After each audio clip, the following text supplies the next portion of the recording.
And today's guest seminar will kick off a series of 3 seminars that we will be holding as a part of our undergraduate seminar series, supporting also the module IRDR 23.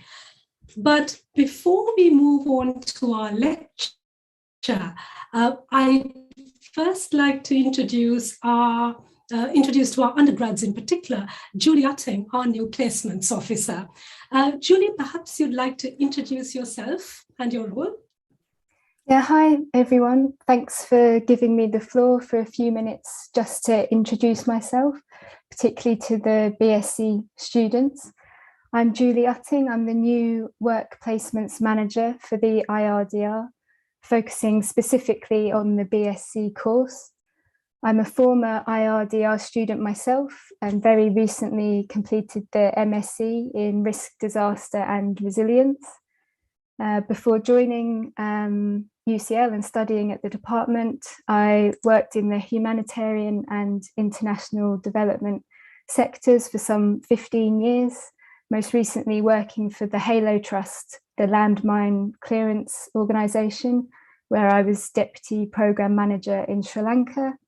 And prior to that, I worked with various emergency services across the globe and established a charity called FireAid, where I managed the delivery of humanitarian aid from UK emergency services to other countries.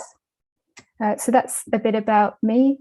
My role here now at IRDR, which I've just started this week, is to organise the optional work placements for BSc students. We envisage these placements running for 4 weeks during the summer of 2023, and this is an optional part of your course. And one of my tasks over the coming period is to gauge from you, the students, what your interest is in having a summer work placement and what your areas of focus are. I'll also be building relationships with potential host organisations. So with that in mind, I'll be in touch probably by email with some sort of survey to collect information from you to help with my planning. I know summer 2023 seems a long way away, but I'm sure you can appreciate there's a lot of advanced planning. And of course, your input is really essential to that process. So that's all from me. I just wanted to say hello and explain a little bit about me and what I'll be doing. And look forward to getting to know you all throughout this year. Thank you. Thanks a lot, Julie. Let's now move on to our guest lecture for the day. And this lecture is on neutrality and impartiality. And we are honoured to have with us this evening Laura Hammond, Professor of Development Studies at SOAS University of London. Laura has been conducting research on conflict, food security, migration and diasporas in and from the Horn of Africa since the early 1990s. She's lived in Ethiopia from 1993 to 2000, conducting research and working for various aid agencies. Laura is the head of the London International Development Centre Migration Leadership Team, the team leader of the EU Trust Fund's Research and Evidence Facility on Migration and Conflict in the Horn of Africa, and co-director of the SOAS Centre for Migration and Diaspora Studies. Laura has done many consultancies for a wide range of development and humanitarian organizations, including the UNDP, USAID, Oxfam, the Red Cross, and the World Food Programme.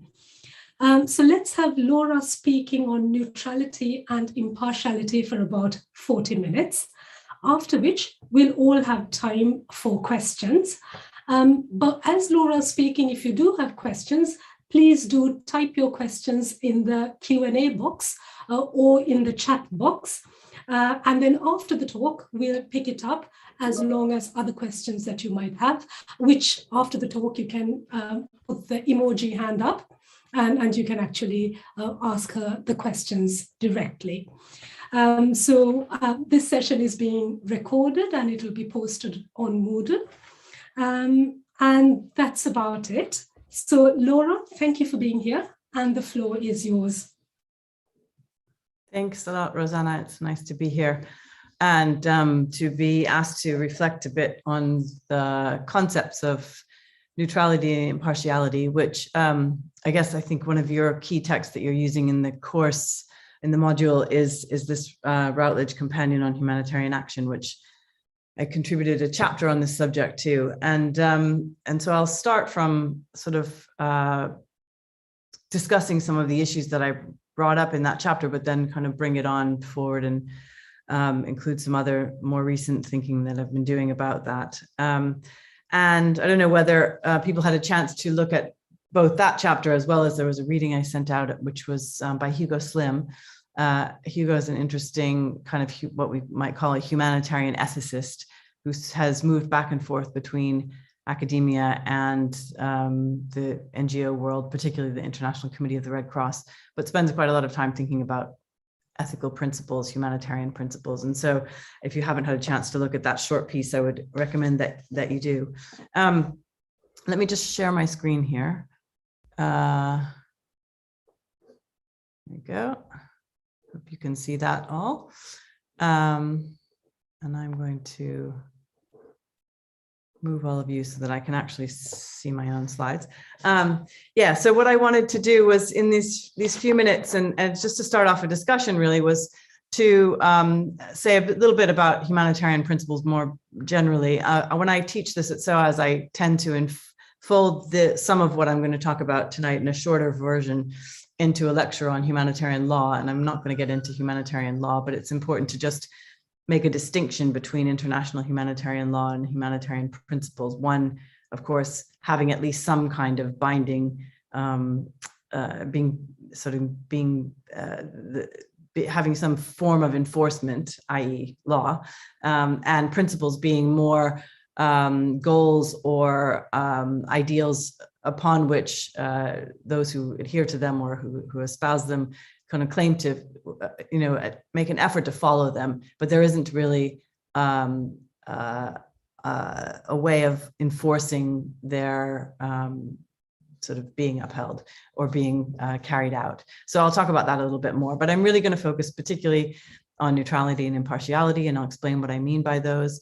And one of the things I really want to stress throughout the whole of this lecture is the importance of history and thinking about the ways in which these principles, which are often kind of treated in a very almost sort of monolithic way now as having a single meaning, to look at the ways in which those meanings have changed over time.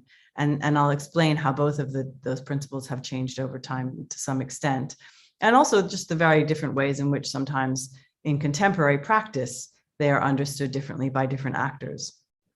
And I'll talk about the importance of those two principles in the service of the opening up of humanitarian space or granting access to people who are in need of humanitarian support or protection. And then I want to finish up by sort of starting off with some questions around the importance of principles and sort of what do we use them for? And I'll explain what I mean by that when I get there. So just to start off here, as I said, humanitarian principles are important, significant, but not bound by law.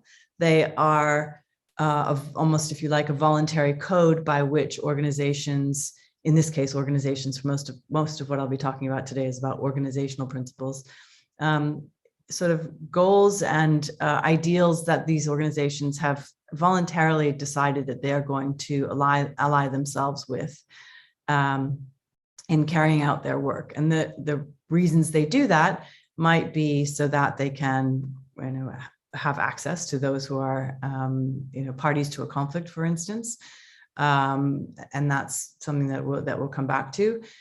It may also be that they feel that it's important to separate themselves to look as differently as possible from conflict actors or parties to a conflict.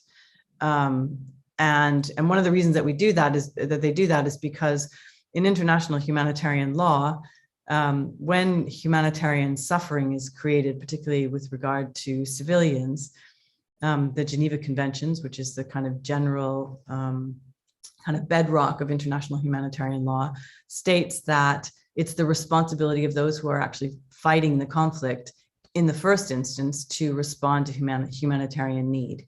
And that creates a kind of a tension between those who are parties to the conflict, who are upholding their legal responsibilities. So if you destroy a school or a hospital, you have to rebuild it. If you displace people, you're supposed to take care of the people and provide essential services and resources that people need once they've been displaced.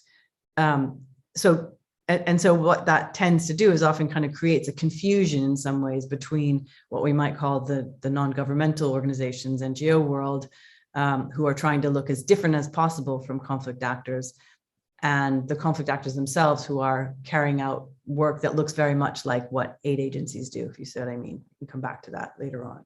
But so just kind of looking at sort of why do our humanitarian principles important is a theme that will run throughout this lecture.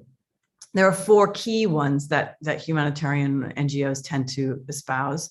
Not all of them are kind of ally themselves with all four of them, but for instance, the International Committee of the Red Cross, which is really one of the kind of caretakers of humanitarian principles, has these four key principles that it sort of aligns itself with.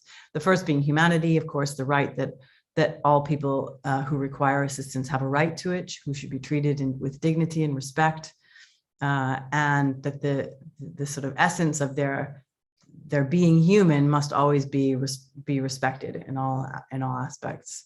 The second being impartiality, or assistance on the basis of need. And I've just said to you a few minutes ago that there are lots of ways of understanding impartiality and neutrality, but the most common one that you'll see is the idea of assistance on the basis of need. So it doesn't matter what side of a conflict you're on. It doesn't matter whether you're a civilian or a military person, or what brought you into need, but the fact that you have a need means that you should be responded to. Is the idea of impartiality. The idea of neutrality is the refusal to take sides, to really try not to ally oneself as an organization or as an individual with one side of a conflict or another.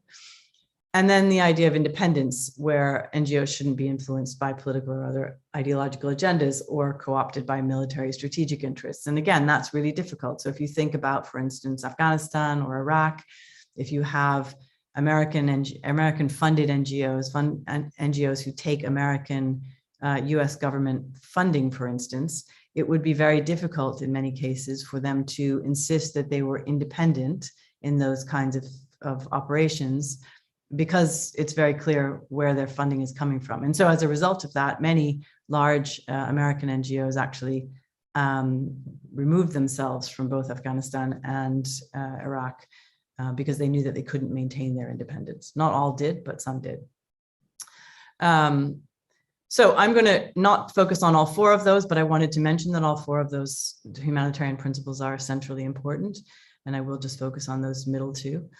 As I said before, really important to recognize that principles are historically constructed, that they've changed over time in response to the different contexts in which they're being applied, the different ways and the different actors who are using them, the different kinds of moral and practical challenges that they've encountered along the way. We can see that sometimes these, even within the same kind of time period, that the principles are understood and implemented differently in different ways, depending on what the dynamic of a particular conflict situation might be. So the same organization might, in the name of neutrality and impartiality, act quite differently in one context versus another. And maybe we'll see that as we get into the discussion. One of the things that I found really useful in the short piece that I recommended you read from Hugo Slim is his argument that an organization doesn't necessarily have to uphold all aspects of humanitarian principles in order to carry out legitimate humanitarian action. There doesn't have to be a test. You don't have to say, well, is this a legitimate humanitarian actor? Do they uphold these four principles? Some might yes, and some might no, and I'll come back to that later on. But it is a very common feature of many of the humanitarian actors that we see working currently. And what's happened over time as these principles have been historically as the meanings and the practices of them have evolved, is that generally speaking, they've expanded in their reach.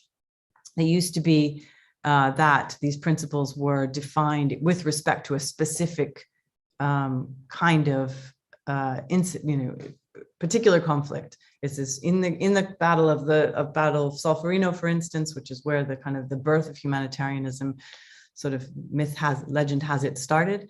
Was neutral action was based around that battle and that battlefield, and how to get those who are injured on that battlefield off of it and to get them the medical support that they needed.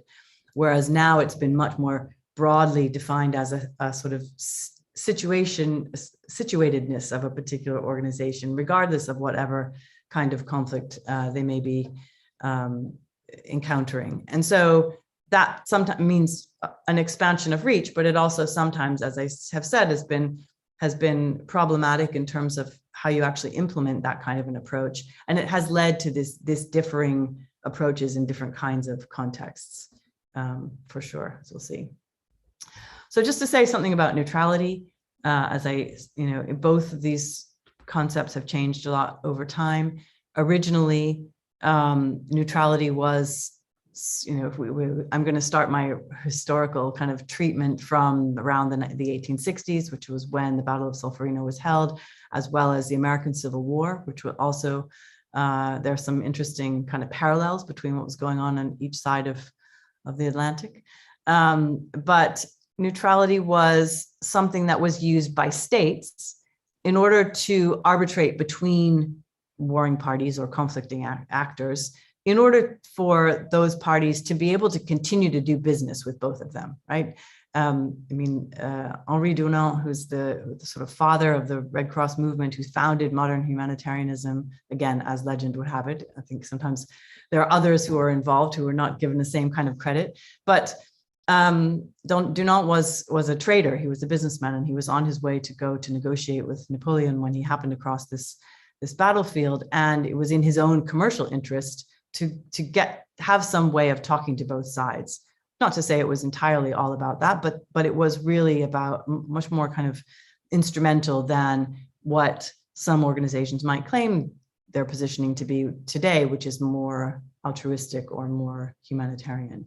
One can also look cynically at those claims of altruism and humanitarian motivation as well, but neutrality wasn't a thing that an organization would take on as a positioning. It was an approach towards a specific context and a specific situation. It was also about, in the first instance, having access to people who'd been injured on a battlefield. And we know from the changing nature of the way that conflicts have been fought over the last century and a half, that the involvement of civilians, the spread of the impact of conflict on civilians has been much more dramatic since World War II, since the end of World War I, really, damage and injury to civilian populations has become much more of a widespread feature of conflict than it was previously. And so the first kind of discussions around around neutrality were about how can we have access to wounded soldiers? How can we clear them from the battlefield, make sure that they're helped? And it wasn't really a focus on civilians until after World War II. And indeed from the Geneva Conventions, so 1939, so it's kind of during the period of, or 1949, during the period of World War II and its aftermath. Something else I was going to say around that, and I forgot what it is. Just to say that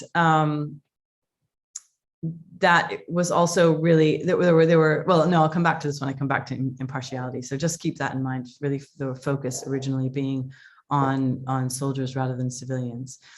Although it wasn't a kind of motivating principle and something that was certainly a major feature of the founding and the creation of international humanitarian law, as a principle that lay behind the codification of the laws. It wasn't officially adopted by, for instance, the Red Cross movement, which is seen as most famously as being the kind of custodian of the principle of neutrality until the 1960s. And it was taken on as a key towards trying to maintain access to people who were affected by conflict, particularly in the kind of post-independence, post-colonial states. If we think now today about how neutrality tends to be used, it then tends to be moved to be a position taken not by states more, but by organizations, by NGOs in our context that we're really focusing on today. And as I said before, it's NGOs that have taken this position that they are going to be neutral, not with respect to this conflict or that conflict or this humanitarian situation or that, but more broadly as a general stance. This is they're locating themselves in a space of neutrality where they say we commit ourselves not to take sides, not to aid one side of a conflict or another, or to seek to influence the outcome of the conflict. But what we really seek to do is just to respond to humanitarian need. And so in a sense, that position of neutrality is needed as a first step towards then moving into a position of impartiality. And I'll explain that in a second. So really importantly, organizations that espouse this idea of principle of neutrality tend to also claim to work outside of a political ideology. They tend not to be the kinds of NGOs that are seeking to use humanitarian action, for instance, as a form of diplomacy. There's an interesting book written by John Prendergast quite a few years ago now, called Humanitarian Diplomacy, which says, a lot of times humanitarian actors spend a lot of time trying to carve out this space separate from politics, but we know that humanitarian action is inherently political. And so let's call a spade and let's actually use it for good. We can see that it can be also powerfully an agent for promoting the rights of people who have been oppressed, for promoting political and economic advancement or liberation. So why not use it in that sense? That is not a position that neutral organizations would want to take. They would say that's someone else's job to focus on addressing the root causes of the conflict that might be related to inequalities that give rise to conflict, or it's someone else's position to really look at what are the dynamics of the conflict itself. What we're interested in is having access to those who are affected by it. And in doing so, we have to take that position of neutrality, of not taking sides and not trying to influence the conflict through our delivery of humanitarian assistance and protection. It's also in contrast with those organizations like human rights organizations, Human Rights Watch, Amnesty International, which are sometimes called naming and shaming NGOs, or advocacy organizations, whose job is central position and kind of mandate that they've claimed for themselves is to investigate the causes of human rights abuses, war crimes, violations of international humanitarian law, and to call it out, to say what's happened and who's responsible and who needs to bear responsibility and to correct a situation. That's very different from in many cases from the position of neutral organizations. I mean, it's not to say that human rights organizations take sides, but it is to say that they very often speak out much more boldly and are not so concerned about the appearance of taking sides. If they see massive injustice, they'll call it out. Whereas an organization like the Red Cross or any of the Red Cross, the International Committee of the Red Cross, the Federation of the Red Cross, National Red Cross Societies, will take a much quieter approach towards bearing witness to human rights abuses and war crimes that take place, and really focus on trying to use backdoor diplomacy to try to move and create that open space without trying to influence the outcome of the conflict itself. It's true that even with there are hundreds of NGOs that have neutrality in their operational mandates, in their charters, or in their constitutions. And it's true that almost all of them have to sacrifice their positions of neutrality at some point. In the chapter that I wrote for the Routledge Companion, I talked a bit about an internal kind of tension that went on within the organization Medécins SansFrontières, which does have neutrality written into its charter. And after the Rwandan genocide, there were discussions amongst the membership. I mean, MSF has a way of operating in that they have a kind of national or an international congress of all staff people who debated whether or not they should remove neutrality from their institutional charter, because they saw that in cases of extreme need, when, for instance, genocide is being committed, that there may be a need to take sides. There may be a need to say this is not right and we can't keep quiet. And their feeling was that silence was in somehow a form of complicity with those carrying out abuses. And it's a really interesting debate, because it brings up this question of to what extent does a position of neutrality, to what extent does an organization need to maintain a principle if it's not always able to uphold it? And I sometimes say to my students, it's like the concept of honesty. You know that in your lifetime, at some point, you may have to tell a lie. It may be a white lie, it may be a lie that is relatively minor, but we all bend the truth in some ways. Someone asks you, do I look good in this? You don't want to hurt their feelings, so you say, yeah, you look great, when maybe you don't feel that they look great. That's one kind of silly example, but the same principle holds true, that that sometimes you won't always, in every situation in your life, be honest. It's the same kind of principle here when we talk about humanitarian principles like neutrality and impartiality. The point is that even if you know that at some point this organization may have to compromise on its position of neutrality, it's not worth throwing it out, because to do so would be to abandon that as an important sort of aspirational goal. Just as if we say, well, I know that once in a while I'm going to have to bend the truth, so I'm going to say that honesty is no longer important. Of course, no, we wouldn't say that. We would say, I'll try as much as possible to uphold my position of honesty, even though I know sometimes I'll have to move away from it. So in the same sense, my argument is that, that neutrality and impartiality both are really central principles, aspirational principles to adhere to, and sometimes to be sacrificed when the situation calls for it. And the questions of when you sacrifice, for what kinds of circumstances would require one to make those sacrifices, is a very fertile area of humanitarian ethics, about which there's never going to be full agreement. Different organizations, different individuals within those organizations will make different judgment calls at different times. And there is, like with most issues related to humanitarian ethics, no particular right answer or right call to be made in these respects. There's maybe the least worst call, or the best call, given us the conditions, the situation, the information available. Really difficult choices, ethical choices, have been made in these kinds of respects.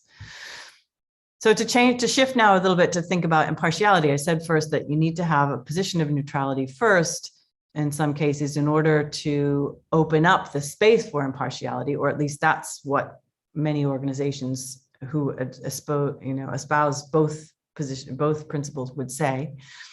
Impartiality is a concept that in the humanitarian world is heavily borrowed from the field of medical triage, which somehow people feel that is somehow reassuring. But yet medical triage is also a highly ethically charged terrain.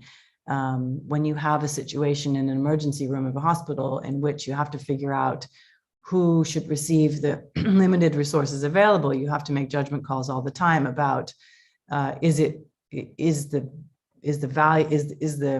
need for the intervention. Are you responding because it's the worst, the person is the most affected? Are you responding because they're the ones that you can bring back to health most quickly, most easily, because you have the right resources to be able to respond to that, or you might not have the resources to respond to someone else's problems. All these same kinds of ethical questions adhere within a humanitarian context as well. So the central principle is priority on the basis of need. But again, the question of how you then apportion that prioritization is an extremely difficult and humanitarian and fraught kind of humanitarian ethical question. Very often financing itself for humanitarian action is political.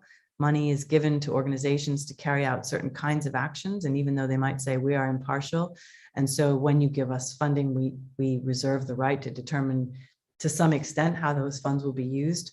The pressures of donors are not inconsiderable. It can also depend sometimes, the practice of impartiality can depend on a particular organization's mandate. So Save the Children, for instance, is an organization that is in its name there to serve children and parents to some extent, women, particularly mothers. And so that's their focus, is really on children. Does that mean that then if someone else in a community is in greater need, that an organization like Save the Children wouldn't respond to them? Perhaps not. Perhaps they would focus on, stay within their own kind of thematic area of expertise. I mentioned here Pacher, who is a PhD student of mine, Marianne Pacher. She now works with MSF on its research teams, but she did a really interesting PhD in Pakistan looking at the implementation of humanitarian action by three international NGOs in a particular area of Pakistan, all of whom claimed to have a position of impartiality, and yet each of whom worked in extremely different ways from the other. So one organization was very large and it said, we have the resources to respond to 1/3 of all humanitarian needs, regardless of who has them in this particular part of Pakistan. Another said, we are only interested in supporting mothers and children, and we're just going to try to do that, but across as broad an area as we can. And another said, we have a smaller budget and we can just respond to the particular needs in a more localized area. So you see that you have in this almost the virtually identical kind of mission statements of these three organizations, and the ways in which they were responding was vastly, vastly different. And that's not atypical for many places in which this kind of humanitarian action is carried out. So some of the challenges of impartiality. One is this question of who gets the needs first, in a sense. The Red Crosses tend to focus on responding to what they call an urgency of needs, but there are questions about that. What does that mean? Does it mean that the worst off, people who are in the most dire need get responded to first? Does it mean that it's about the greatest number of people in need in a particular area? So if you think about northern Ethiopia, for instance, where I've done a lot of work, there are over 5 million people who are in need of emergency famine relief. How does an organization who knows they don't have a budget to respond to the food needs of 5 million conflict-affected people begin to respond? Do you respond to places where you know that you'll have access, which is a reasonable assumption to make in a place like that where there isn't much humanitarian access? You could do that, but in doing that, you know that you are not serving probably much people whose needs are probably much worse than the ones that you are serving.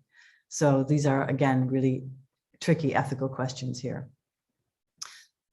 Sometimes when one responds on the basis of needs, it could lead to the perception that you're violating your position of neutrality. So again, to take the example of Ethiopia, the areas to which there is access are for the most part areas that are under the control of the regional authorities, the Tigrayan People's Liberation Front, and they are not the areas that the central government of Ethiopia has access to. And so if organizations say, we're just going to work in these areas TPLF has under its control, then the Ethiopian government and other outsiders might say, well, it looks like you're just responding to and aiding and abetting one side of the conflict. Really tricky kind of situations.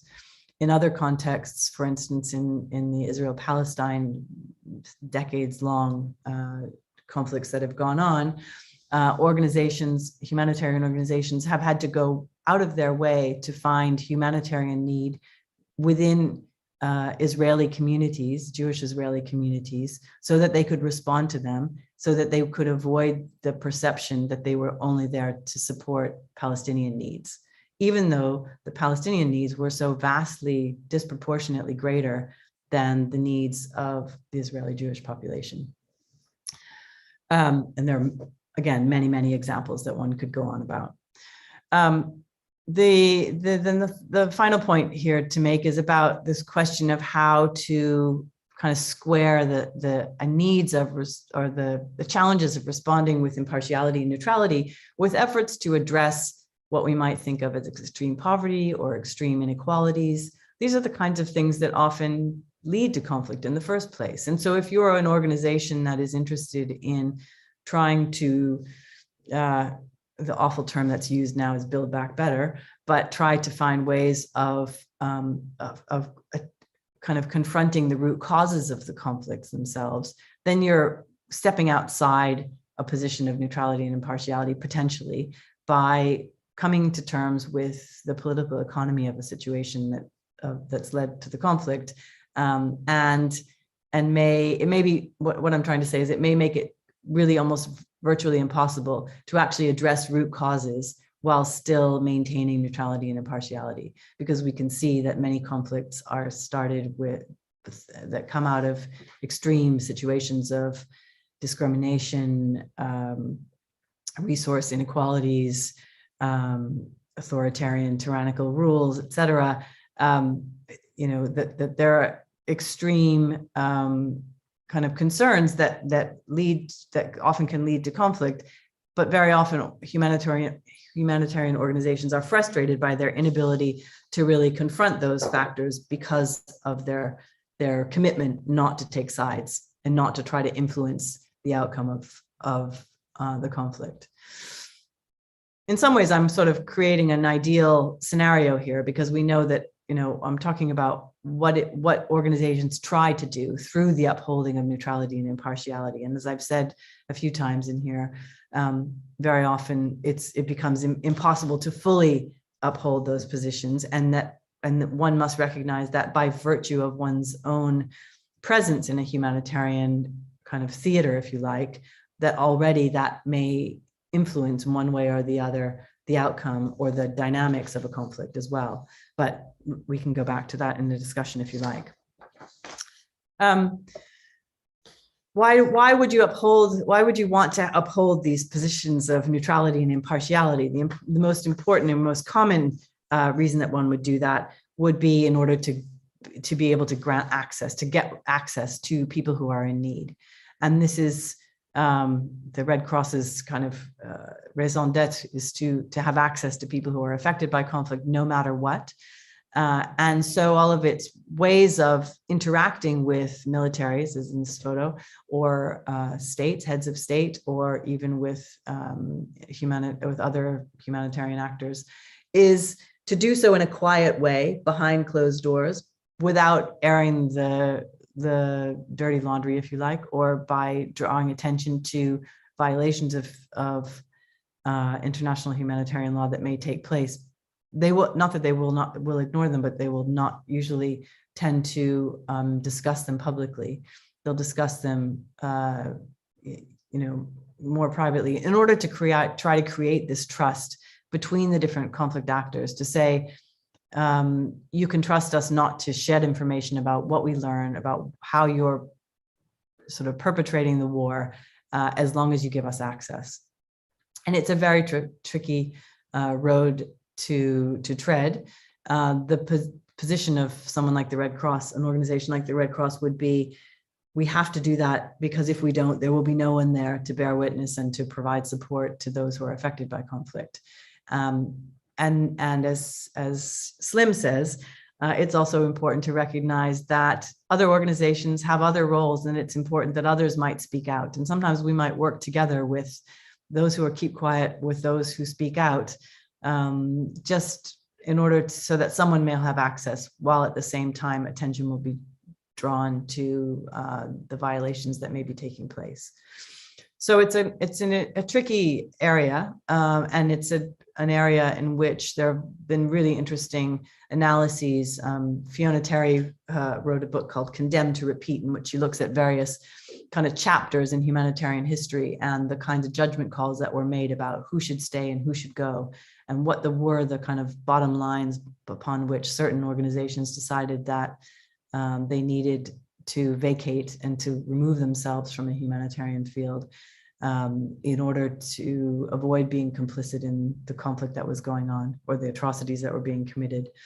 And you'll find that different organizations take different steps with these respects all the time. And the individuals do too. Individuals may leave organizations because they feel they can't personally countenance the position that their organization they work for is taking.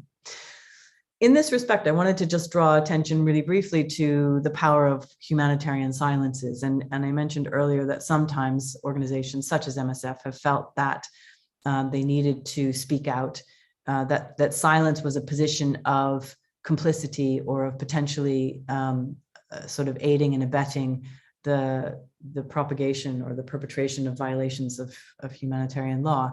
And that is certainly sometimes the case.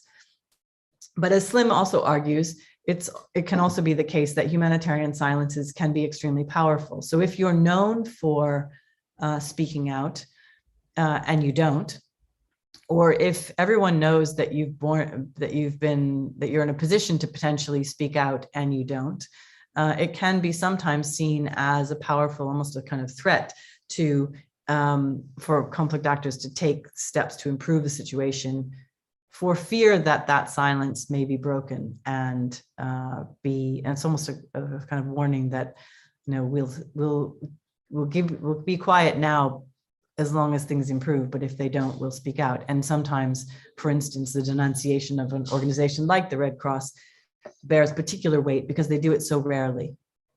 So silence is an interesting kind of thing to investigate in different kinds of contexts. This question of who should be neutral, I think, is an important one, and we need to unpack it a little bit. And I'm going to try to not go on for too long here, but just to say that whereas impartiality is something that is required by under international humanitarian law as a positioning that organizations who provide access to support humanitarian protection and support for civilians in particular need to be impartial. The Geneva Convention says an organization like the Red Cross or another impartial organization should have access to people who are affected by conflict if the conflict actors are themselves unwilling or unable to do that themselves. So impartiality is mentioned specifically within international humanitarian law, but neutrality is not. And as Slim argues, it's not for everyone. And he asks in the piece, the short piece I've given you, whether it's reasonable to expect, for instance, a Syrian aid worker to be neutral when her own community is being bombed. Perhaps a rhetorical kind of questioning, but it's an important thing to think through. Or is it immoral for humanitarians to stay neutral when they are faced with injustice or genocide? Those might be situations in which, even if your personal, your organizational code is to maintain neutrality, you might decide to set it aside in order to speak out. And that may be an appropriate response. We know that both conflict actors and international organizations like to often pretend that local NGOs can never be neutral. MSF itself has this positioning it calls témoignage, or bearing witness. And for years and years, it said that those who could bear witness, who could responsibly bear witness to atrocities in conflict zones, really could never be local people, because local people were so embedded in local social structures and political structures that it was either dangerous for them to be those witness bearers, or that they could never not have a vested interest in what they were reporting on. And that's been, I think, discounted to some extent. It's also the case for sure that people who live those realities know them probably better than anyone else, and often are able to be neutral.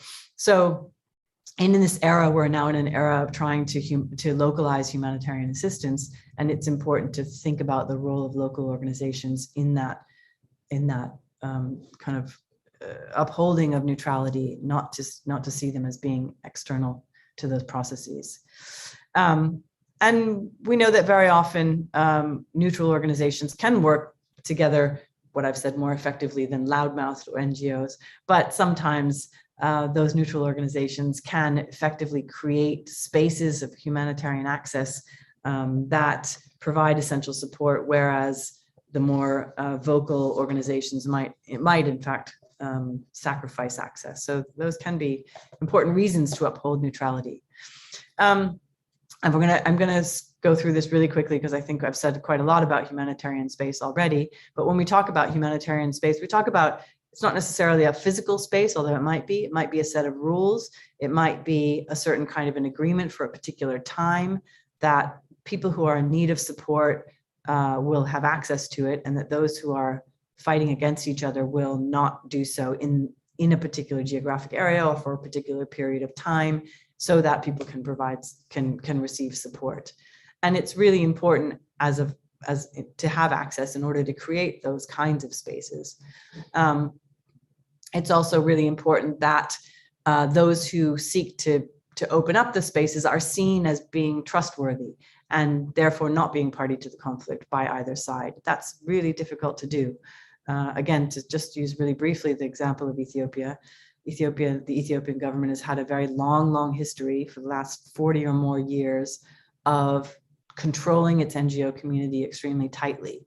And so now when an organization says to the Tigrayan People's Liberation Front, we're independent, don't worry, we're not working with government, the TPLF, which for 17 years fought a civil war against the Derg socialist government, and then from 1991 to 2018 was the main party in charge of the central government, will say, we know how this works. We know how NGOs work in these kinds of environments. We know that you are controlled by government because you have to be, because that's how we work here. So trying to create trust amongst all actors is really, really difficult in this case.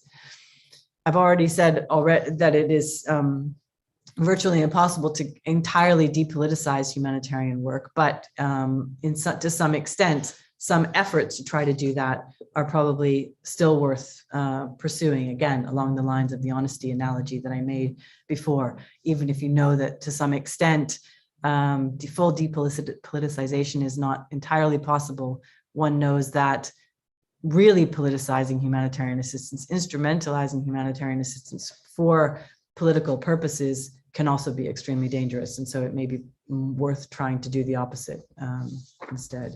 And just to then finish up, I wanted to come back to this question of principles and how they're different from international humanitarian law. There is now a Red Cross NGO code of conduct, which more than 500 NGOs have signed up to, and which they say that they're all going to adhere to pretty much the same humanitarian principles. And one of the things I said in the chapter, when I was writing the chapter, I was quite surprised to find that actually in that NGO Red Cross Code of Conduct, no mention is ever used. The two words neutrality and impartiality are actually never used. The definitions are used, but not the terms. And I was confused about that. And I asked a couple of people who were involved in the drafting of the Code of Conduct, what was going on there? It couldn't possibly have been an oversight. And they said, no, indeed, it was not an oversight. It was a negotiated agreement between the different NGOs that they didn't want to use the terms because they wanted as many organizations as possible to sign up to the Code of Conduct, whether or not the terms themselves were problematic. And so, you find that essentially the principles are there without being named. Similarly, you also have the Sphere Humanitarian Charter and Minimum Standards for Humanitarian Assistance, which is really an interesting kind of handbook for humanitarian actors. It includes everything from how much water a person is required to have per day under emergency conditions, to also what kinds of principles should be, how to implement the kinds of principles that I've been talking about today. And so those are useful as codes of conduct, but they're also aspirational. There's no one who's going to come along and say to an NGO, you seem to be in violation of your own code of conduct, or you're not upholding the sphere guidelines for minimum standards for humanitarian assistance. Or they might, but there's no price to be paid. There's no court of law that's going to hold them accountable for not doing this. So it begs the question, potentially, of how useful are these principles if they're impossible to completely and utterly define and uphold and implement. Are they still very useful? And I've given you a bit of a nod in my lecture as to what some of the values I think there are, but I'd be interested to hear what you think as well. So I'm going to end it there and we can have some discussion now. Thanks.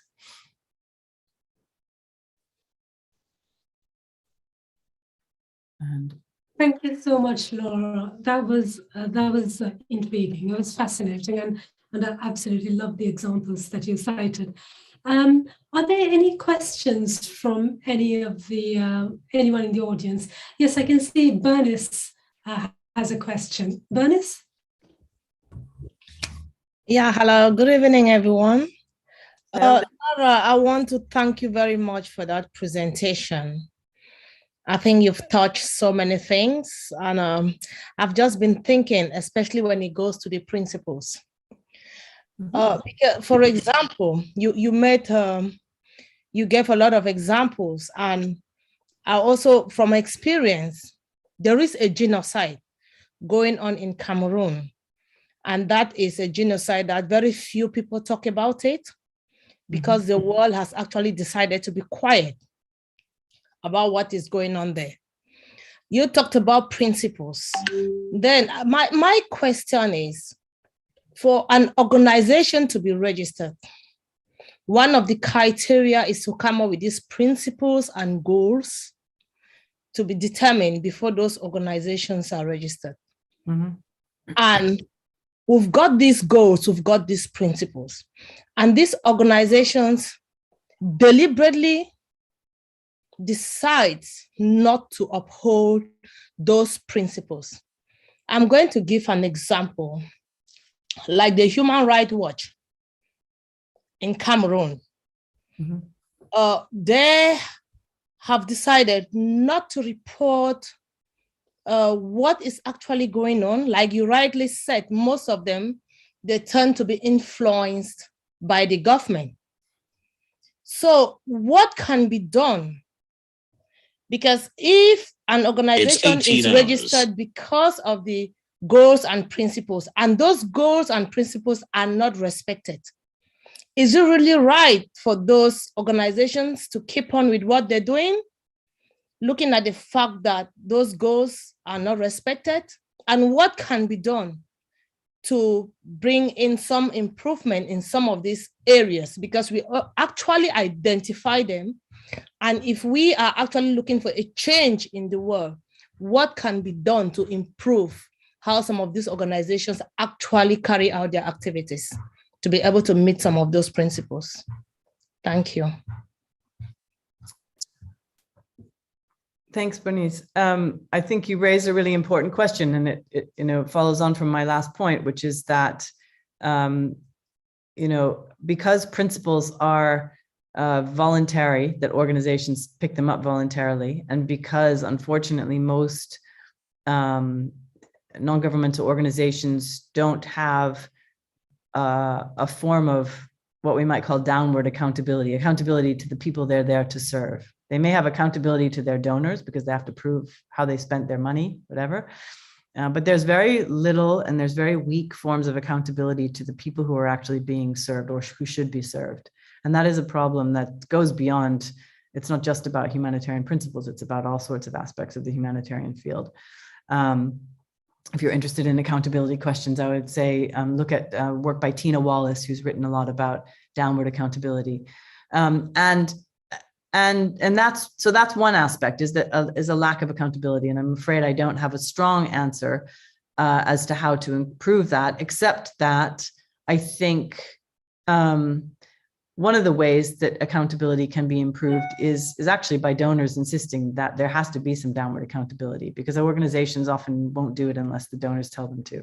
So saying, well, prove to us that you found some way of being the people you serve or that you claim to serve appreciate the work that you do and respond positively to it is a first step. It's probably not a sufficient step. The question, though, around a genocide, I think, is really important, because it appears, unfortunately, as you say, it appears in Cameroon, but it also appearing in Ethiopia right now. It appeared in Darfur as well. And it's a particularly problematic thing. People are allergic to using the term. They're afraid of using it because they're afraid for a few reasons. One, because they think that one shouldn't use it too much. They should only use it in extreme circumstances, and that may be not relevant in your case, because it may be so clear to you that that's the case.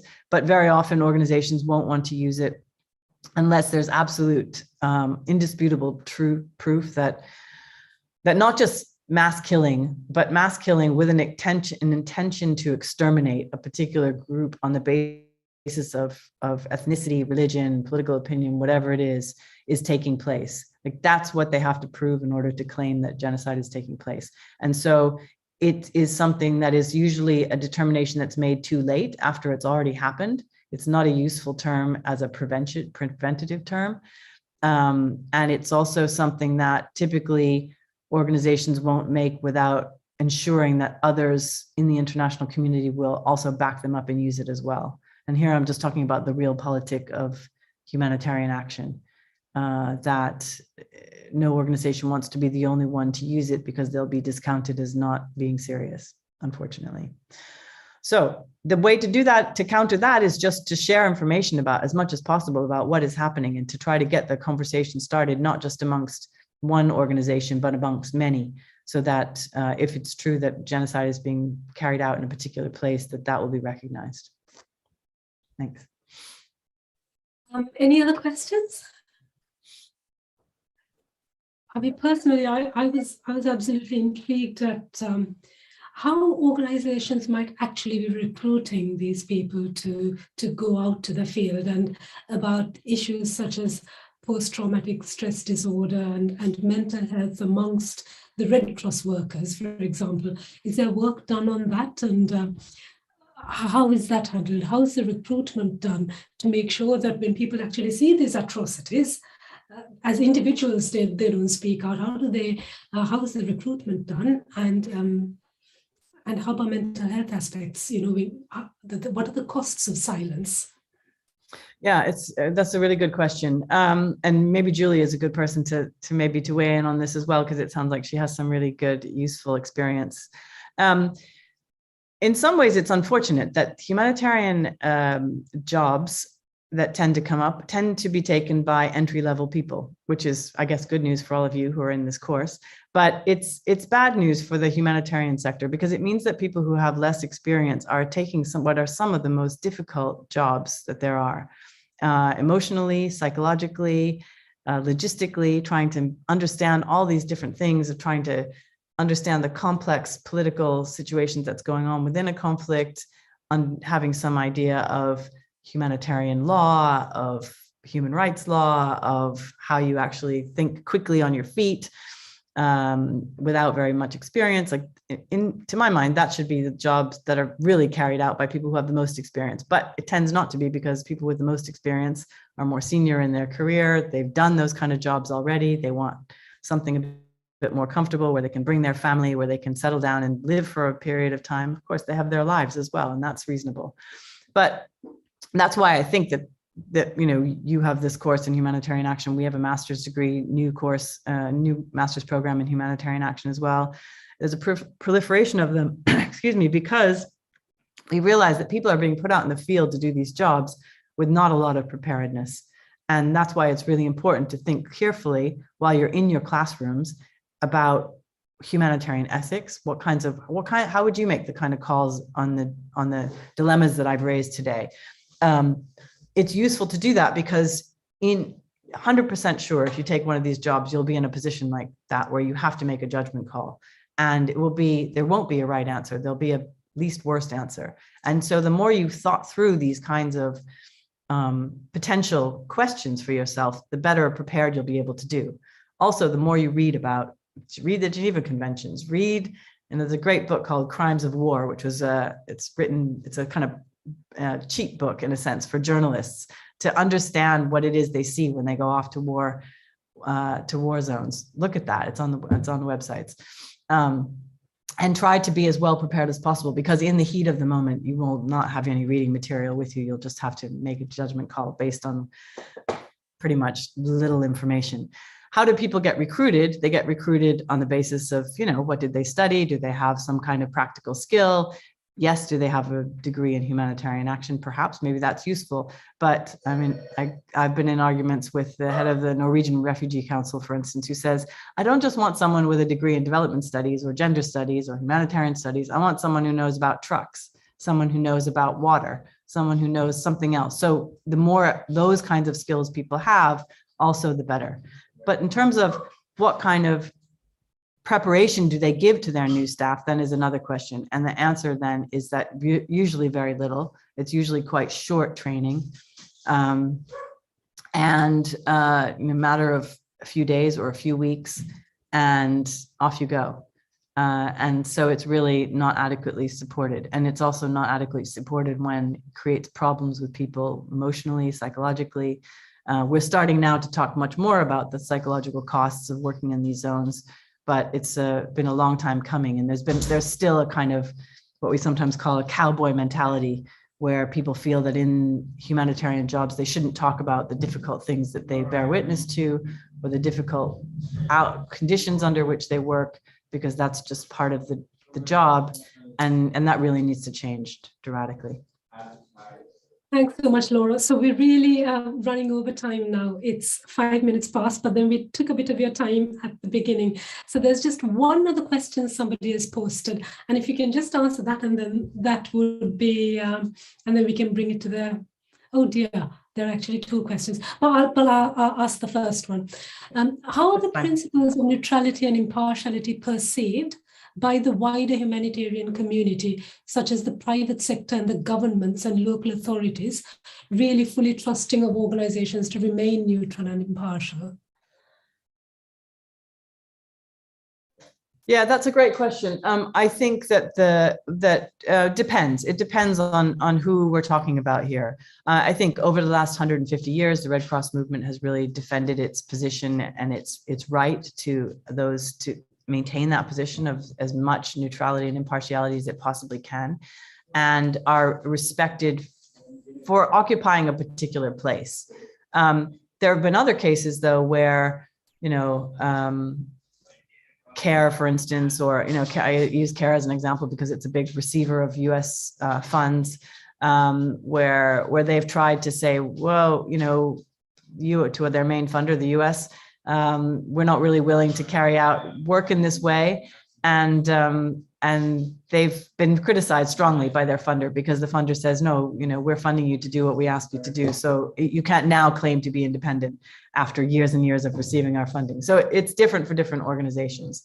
But it really is about also developing trust within the communities within which one works. And it goes back to Bernice's question, because I think the more that organizations are well trusted on the ground and seen as being neutral and impartial, then the more that's where the access really matters. It's about whether or not you're able to get to a delivery point to make a food distribution, or to assist and provide medical assistance to people who need it.